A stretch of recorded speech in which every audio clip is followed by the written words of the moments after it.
हमारे प्यारे नबी का बचपन कैसे गुजरा और आपके वालिदा के इंतकाल के बाद आपकी परवरिश किसने की, चलिए जानते हैं। नबी पाक सल्लल्लाहु अलैहि वसल्लम दूसरे बच्चों की तरह खेलते तो थे मगर बुतों के करीब कभी नहीं जाते थे। जब बाकी बच्चे बुतों के सामने खेलते, कभी उनकी पूजा की नकल करते तो आप खामोशी से अलग हट जाते। एक दिन बीवी आमना रहमतुल्लाह अलैहा ने देखा कि कुछ बच्चे काबा के पास अपने नन्हे हाथों से बुतों को छू रहे हैं, लेकिन मोहम्मद थोड़ी दूर खड़े आसमान की ओर देख रहे थे। बीबी आमिना रहमतुल्लाह अलैहा ने हैरानी से पूछा, बेटा मोहम्मद, तुम उनके साथ क्यों नहीं खेलते? आपने मासूम अंदाज में जवाब दिया, अम्मा ये तो पत्थर हैं, न ये सुनते हैं न देखते हैं, मुझे इनमें कुछ भी नजर नहीं आता। ये सुनकर बीवी आमना की आंखें नम हो गई। उन्होंने बेटे को सीने से लगाया और दिल ही दिल में बोली, ये बच्चा अल्लाह की तरफ से भेजा गया खास अमानत है। जब नबी पाक सल्लल्लाहु अलैहि वसल्लम 6 साल के हुए तो बीबी आमना ने फैसला किया कि वो बेटे को लेकर मदीना जाएं ताकि छोटे मोहम्मद अपने वालिद की कब्र की जियारत कर ले। आप दोनों काफिले के साथ मदीना के लिए चल दिए। सफर आसान नहीं था, रेगिस्तान की तपती धूप, ऊंटों की सवारी और लंबी दूरी, मगर मोहम्मद सल्लल्लाहु अलैहि वसल्लम की आंखों में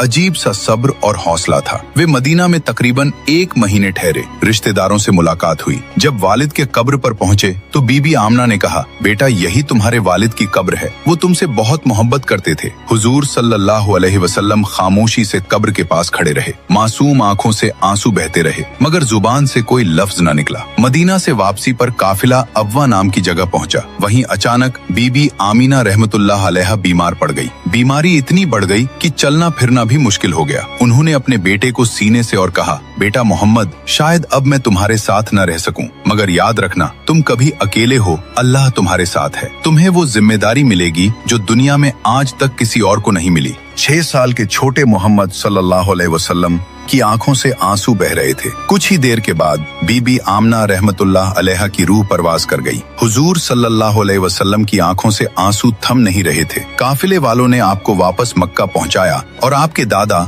हजरत अब्दुल मुत्तलीब के हवाले कर दिया। जब हजरत अब्दुल मुत्तलीब को पता चला कि बहू बीबी आमना भी दुनिया से रुखसत हो गई हैं, तो उनकी आंखें भी भर आईं। उन्होंने नन्हे मोहम्मद सल्लल्लाहु अलैहि वसल्लम को अपनी गोद में लिया और कहा, बेटा ये तुम्हारे रब की आजमाइश है, इससे कभी घबराना मत। तुम्हारा दादा अभी जिंदा है और मुझे यकीन है कि तुम्हारा रब हर लम्हा तुम्हारा सहारा बनेगा। सुभान अल्लाह। दोस्तों, अगर आप भी नबी पाक से सच्ची मोहब्बत करते हैं और ये वाकया आपके दिलों को छू गई तो कमेंट में लिखिए, आई लव मोहम्मद। और ऐसे ही इस्लामिक वाकयों के लिए वीडियो लाइक और चैनल सब्सक्राइब जरूर करें।